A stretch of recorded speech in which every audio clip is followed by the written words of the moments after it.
Foi um atropelo no Beira-Rio. Mas 3-1 não é atropelo, Baldassi. Foi um atropelo.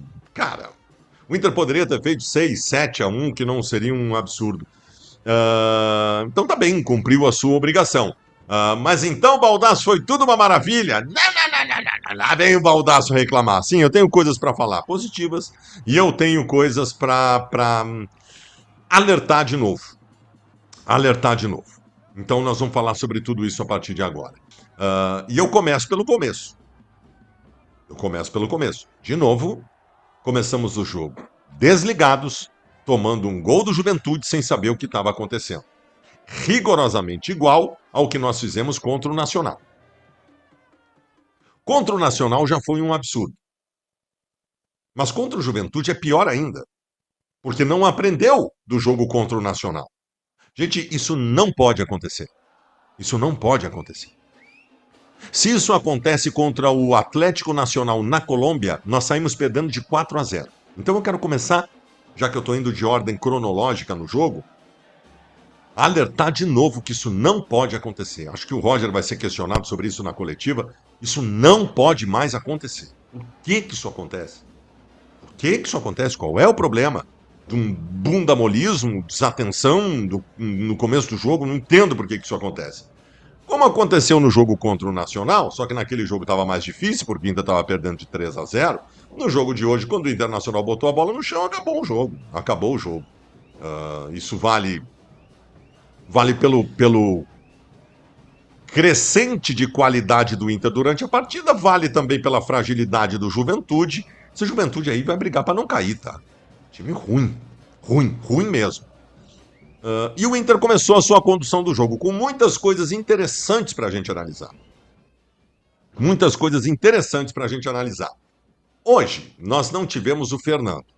O Ronaldo não fez uma má partida. E o Ronaldo é um bom jogador, mas ele não é o Fernando. Então hoje nós tivemos um brilho bem menor no que diz respeito aos processos de meio campo pela ausência do Fernando. Mas nós vamos ter que sempre dar um jeito de se virar, porque o Fernando é um senhor de 37 anos de idade que não vai efetivamente jogar todos os jogos. Mas tá bem. Tem menos brilho, tem menos qualidade na transição, mas o Ronaldo deu conta do recado. O meio-campo do Internacional, a gente tem que entender, valeu pro primeiro tempo e vale pro segundo. O Internacional decidiu o jogo em 3 escanteios. O Internacional decidiu o jogo, antes de eu falar sobre essas coisas, o Inter decidiu o jogo em 3 escanteios, que não é problema nenhum. 3 bolas paradas.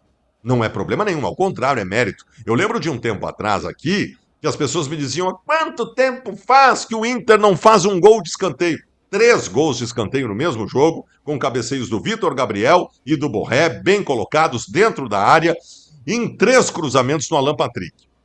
O Vitor Gabriel foi eleito nosso melhor jogador em campo pelos 2 gols de cabeça. Eu votei no Alan Patrick, porque eu sabia que o Vitor Gabriel ia ganhar, mas eu votei no Alan Patrick, porque 3 assistências dele. Né? O Alan Patrick maravilhoso. Tá bem, ponto final, decidimos o jogo assim. Mas e a condução da bola rolando? O Juventude, com todas as limitações que tem, fez o que os adversários vêm fazendo nos últimos jogos. Acabou aquela mamata pelo lado esquerdo. Acabou. O Wesley toca no Bernabé, que devolve para o Wesley, que passa para o Alan Patrick, o Bernabé recebe livre na frente. Combinação para o Wesley estar livre, chegando à linha de fundo, entrando na área e centrando. Aquela liberdade toda acabou, porque se tornou esta jogada manjada. O Wesley não se tornou um pior jogador e o Bernabé não se tornou um pior jogador. O Internacional, no segundo tempo hoje, não conseguiu implementar nenhuma jogada pelo lado esquerdo. Nenhuma. Tendo Bernabé e Wesley. Então, assim, tem coisas que o Roger vai ter que começar a olhar com mais atenção. Porque, definitivamente, tem jogadas que no Internacional estão manjadas e que o Inter vai ter que buscar alternativas. Seja com o próprio Bernabé, seja invertendo o Wesley de lado, não sei. Mas vai ter que buscar alternativas. A outra situação que eu quero colocar para vocês. Bom, o Bruno Henrique continua burocrático. O Bruno Henrique não deveria mais estar jogando no time titular do Internacional. E o Roger não consegue ver isso. O lado direito ofensivo do Internacional é hoje um ponto de interrogação. Quem é o titular? Quem é o titular do lado direito? O Vitinho estava sendo titular, perdeu o lugar no time que estava jogando mal.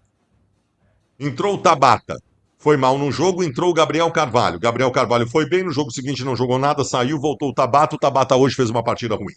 Quem é o titular? O Led fez uma leitura interessante, que a titularidade ali na sequência vai ser o Wesley pela direita e o Carboneiro quando voltar pela esquerda.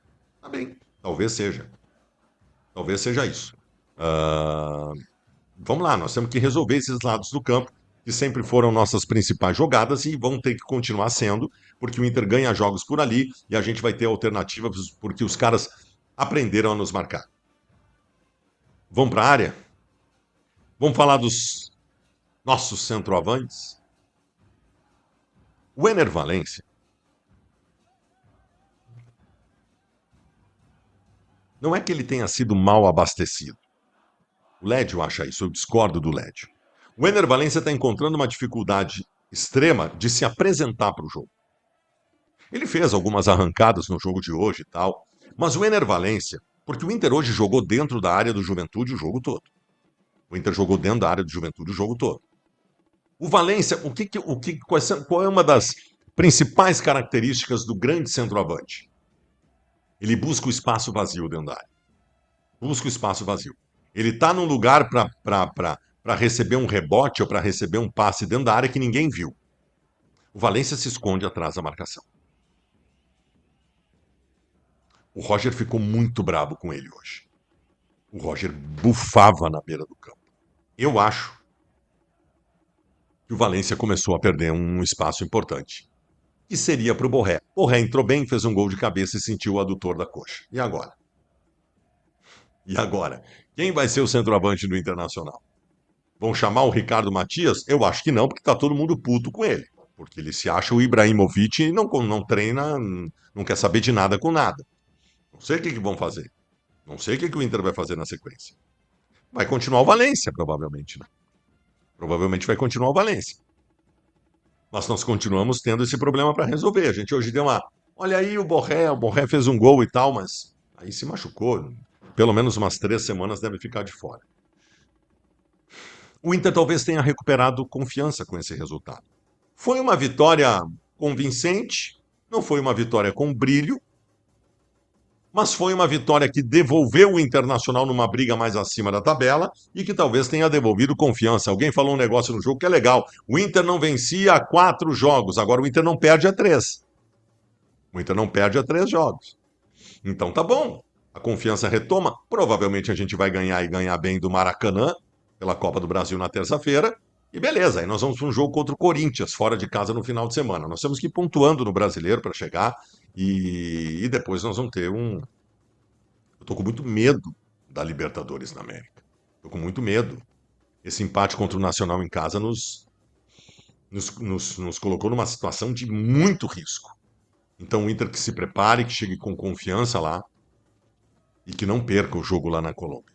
Então o jogo de hoje, ele talvez seja uma retomada nesse sentido.